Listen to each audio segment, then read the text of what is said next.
Hammaga salom. Bugun biz 3 ta asosiy tushunchani o'rganamiz. Ularsiz forexda savdo qilish mumkin emas. Keling, lotlar nima, Caldera nima va qanday ball borligi haqida gapiraylik. Bu tushunishning shunday asosiy poydevori bo'lib, u sizni darhol haqiqiy trader sifatida ko'taradi. Xo'sh, COP nima? Lot bu sizning savdo hajmi. Valyuta bozorida bitta standart lot bazaviy valyutaning 100 ming birligiga teng.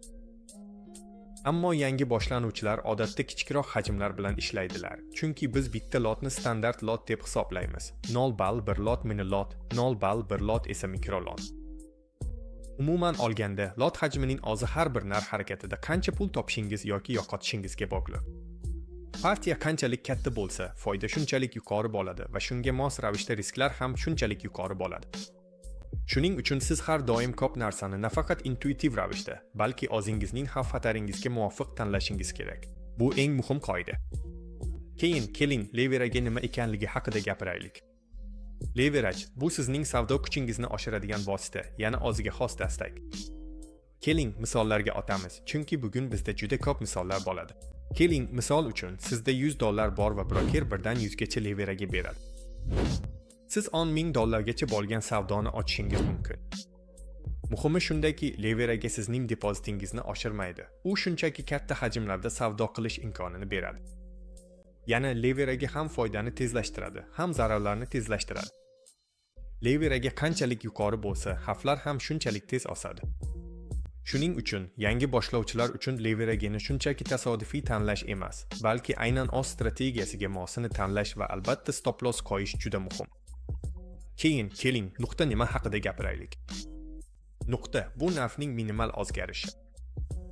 Aytaylik, biz MetaTrader 5 ni ochamiz. Biz aytaylik, savdo terminali orqali o'tamiz va diagrammaning o'ng tomonida narx qiymati qanday o'zgarishini ko'ramiz. Gap shundaki, va ko'pgina valyuta juftliklari uchun bir pip non nuqtasi 0 ondan mingdan biriga teng. Bitta elementning narxi lot hajmiga bog'liq. Bitta lot uchun har bir nuqta uchun $10 bo'ladi. Ko'p narsaning ondan birida bu har bir nuqta uchun $1 bo'ladi. Va lotning 100dan birida bir nuqtaning o'zgarishi uchun 10 sent bo'ladi. Ammo oltindagi nuqtaning qiymati butunlay boshqacha bo'ladi. Ya'ni oltinning minimal harakati 0.100dan 1 qismidir. Ya'ni bir lot oltin uchun bir nuqtaning narxi $1 bo'ladi. Xo'sh, va shunga ko'ra, qaysi vosita bilan savdo qilayotganingizga qarab narx o'zgaradi. Shuning uchun buni ham unutmasligimiz kerak. Shunday qilib, keling, ularni birlashtiramiz. Lot sizning savdo hajmini ko'rsatadi. Leverage sizning kapitalingiz kuchini oshiradi. Nuqta bu sizning foyda yoki zararingizni aniqlaydigan minimal narx harakati. Shuni ham bilish kerak, Caldera pip narxini o'zgartirmaydi. Buyumning narxi faqat lot hajmiga bog'liq. Leverage boshqa narsa uchun javobgardir. Marjaning kattaligi, ya'ni pozitsiyani ochishda qancha pul muzlatiladi.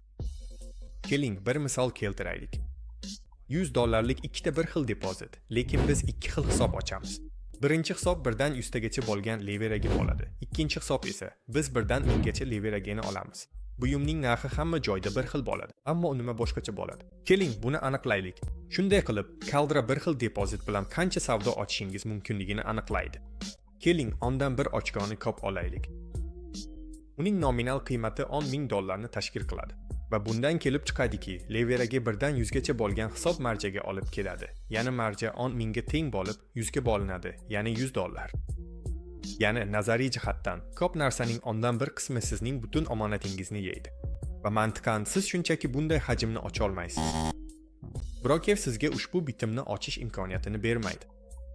Endi boshqa misolga o'tamiz. Bizda ikkinchi hisob bor. Unda leverage birdan 1000 gacha, marja ham hisoblanadi. 10,000 ga bo'lingan, bu $10 ga teng.